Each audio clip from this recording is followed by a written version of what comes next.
exactly suited to the purposes of a theatre.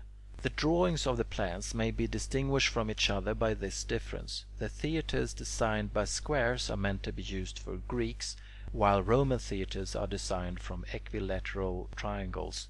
Whoever is willing to follow these directions will be able to construct perfectly correct theatres. Chapter 9. Colonnades and Walks. 1.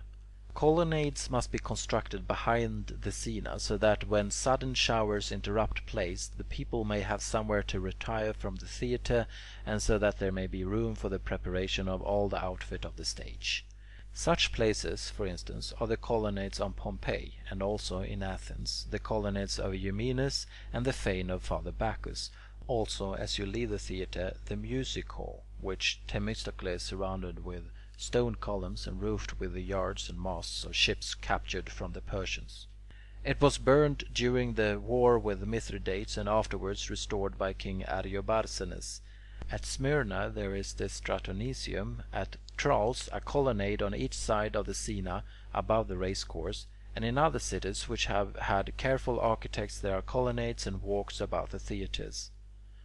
2. The approved way of building them requires that they should be double, and have Doric columns on the outside, with the architraves and their ornaments finished according to the law of modular proportion.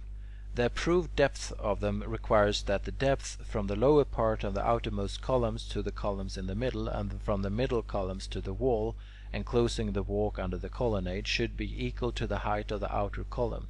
Let the middle columns be 1/5 higher than the outer columns, and designed in the Ionic or Corinthian style. 3.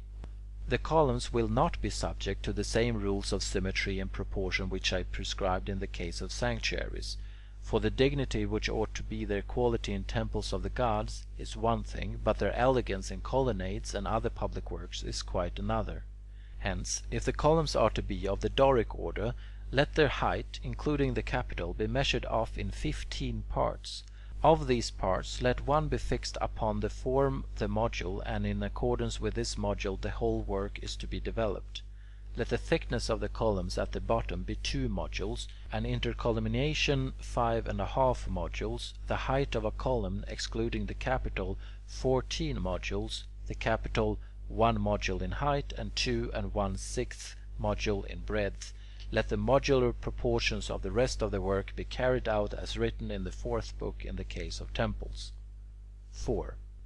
But if the columns are to be Ionic, let the shaft, excluding base and capital, be divided into 8½ parts, and let one of these be assigned to the thickness of a column. Let the base, including the plinth, be fixed at half the thickness, and let the proportions of the capital be as shown in the 3rd book. If the column is to be Corinthian, let its shaft and base be proportioned as in the Ionic, but its capital as has been written in the 4th book. In the stylobates, let the increase made there by means of the scamilli impares be taken from the description written above in the 3rd book. Let the architraves, coronae, and all the rest be developed in proportion to the columns from what has been written in the foregoing books. 5. The space in the middle, between the colonnades and open to the sky, ought to be embellished with green things. For walking in the open air is very healthy, particularly for the eyes, since the refined and rarefied air that comes from green things, finding its way in because of the physical exercise, gives a clean-cut image, and by clearing away the gross humours from the eyes, leaves the sight keen and the image distinct. Besides, as the body gets warm with exercise and walking, this air, by sucking out the humours from the frame, diminishes their superabundance and disperses, and thus reduces the superfluity which is more than the body can bear. 6.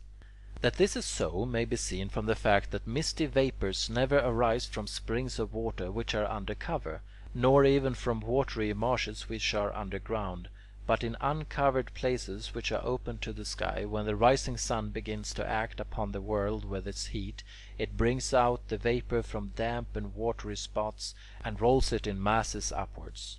Therefore, if it appears that in places open to the sky the more noxious humours are sucked out of the body by the air, as they obviously are from the earth in the form of mists, I think there is no doubt that cities should be provided with the roomiest and most ornamented walks, laid out under the free and open sky. 7. That they may be always dry and not muddy, the following is to be done. Let them be dug down and cleared out to the lowest possible depth. At the right and left construct covered drains, and in their walls, which are directed towards the walks, lay earthen pipes with their lower ends inclined into the drains. Having finished these, fill up the place with charcoal, and then strew sand over the walks and level them off. Hence, on account of the porous nature of the charcoal and the insertion of the pipes into the drains, quantities of water will be conducted away, and the walks will thus be rendered perfectly dry and without moisture. 8. Furthermore, our ancestors in establishing these works provided cities with storehouses for an indispensable material.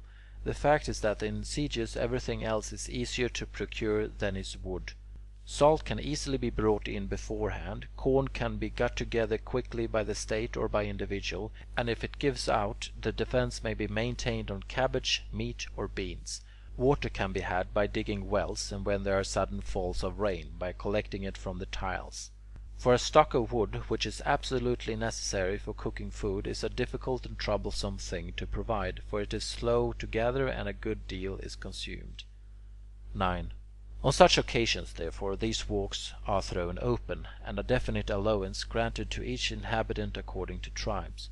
Thus these uncovered walks ensure two excellent things: first, health in time of peace; secondly, safety in time of war. Hence, walks that are developed on these principles and built not only behind the scena of theatres but also at the temples of all the gods will be capable of being of great use to cities. As it appears that we have given an adequate account of them, next will follow descriptions of the arrangements of baths. End of Book 5, Chapter 9.